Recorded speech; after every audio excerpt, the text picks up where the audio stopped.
सिंधुदुर्ग जिल्ह्यातल्या कुडाळ तालुक्यात धक्कादायक घटना घडली।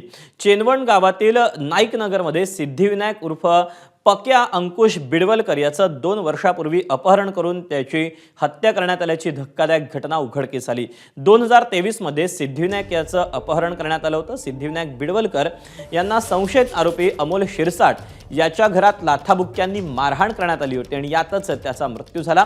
यानंतर त्यांच्या मृतदेहाची सातारडा सावंतवाडी येथील स्मशानभूमीत नेऊन विल्हेवाट लावण्यात आली। या प्रकरणातील 4 आरोपींना अटक करण्यात आली। सिद्धेश शिरसाट, गणेश नार्वेकर, सर्वेश केरकर आणि अमोल शिरसाट या 4 आरोपींना पोलिसांनी अटक केली। मात्र या घटनेनं संपूर्ण सिंधुदुर्ग जिल्हा हादरला आहे।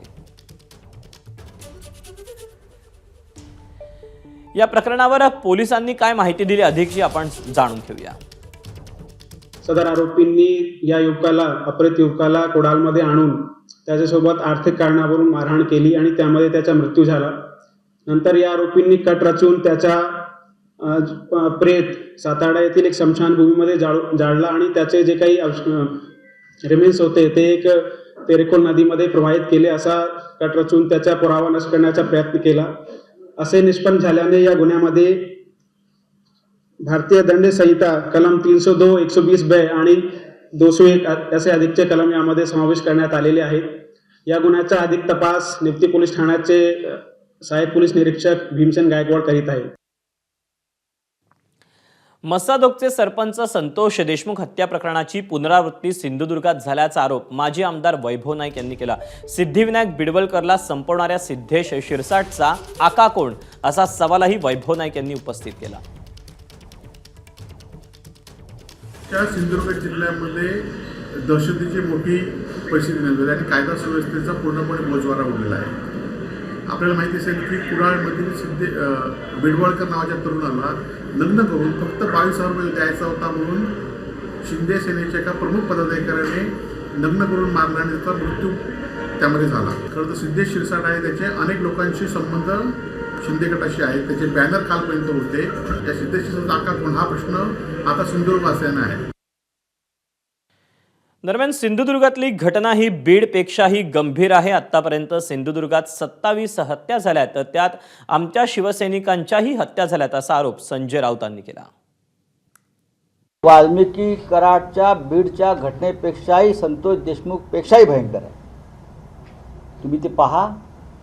आम्ही त्याच्यावरती उद्या चर्चा करणार आहोत माननीय उद्धव साहेबांशी आणि कदाचित आम्हाला सगळ्यांना कोकणात त्यासाठी दौरा करावा लागेल। त्याच पद्धतीनं एक निर्घृण खून झालेला आहे। आतापर्यंत त्या जिल्ह्यामध्ये 27 खून झालेले आहेत। त्याच्यामध्ये 9 खून आमच्या शिवसैनिकांचे आहेत। अत्यंत निर्घृणपणे मारलेले आहेत आणि आजही अशा प्रकारचं हत्याकांड त्या जिल्ह्यात सुरू आहे आणि ह्यांचा आका कोण आहे याच्याविषयी वैभव नाईकांनी काही प्रश्न विचारलेले आहेत आणि त्याचं उत्तर राज्याच्या गृहमंत्र्यांनी देणं गरजेचं आहे। या संपूर्ण प्रकरणाचा घटनाक्रम नेमका कसा राहिला आपण जाणून घेऊया।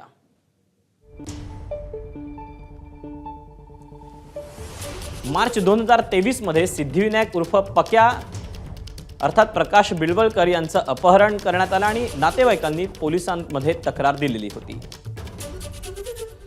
9 एप्रिल 2025 ला जीवे मारण्याच्या उद्देशानं अपहरण झाल्याची तक्रार दाखल केली।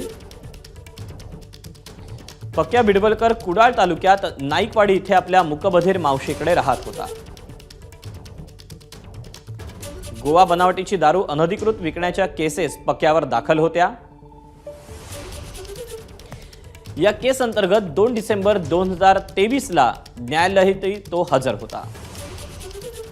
त्यानंतर कोर्टाच्या 4 नोटीस येऊनही पक्या कोर्टात आलाच नाही। 9 एप्रिल 2025 ला मिळालेल्या माहितीनुसार निवती पोलीस, कुडाळ पोलिसांनी तपास सुरू केला। 10 एप्रिलला 4 आरोपींना अटक झाली आणि कोर्टात हजर करण्यात आलं। आरोपी सिद्धेश शिरसाटनं हत्येची कबुली दिली। मारहाण करून पक्याची हत्या केल्याची त्यानं कबुली दिली।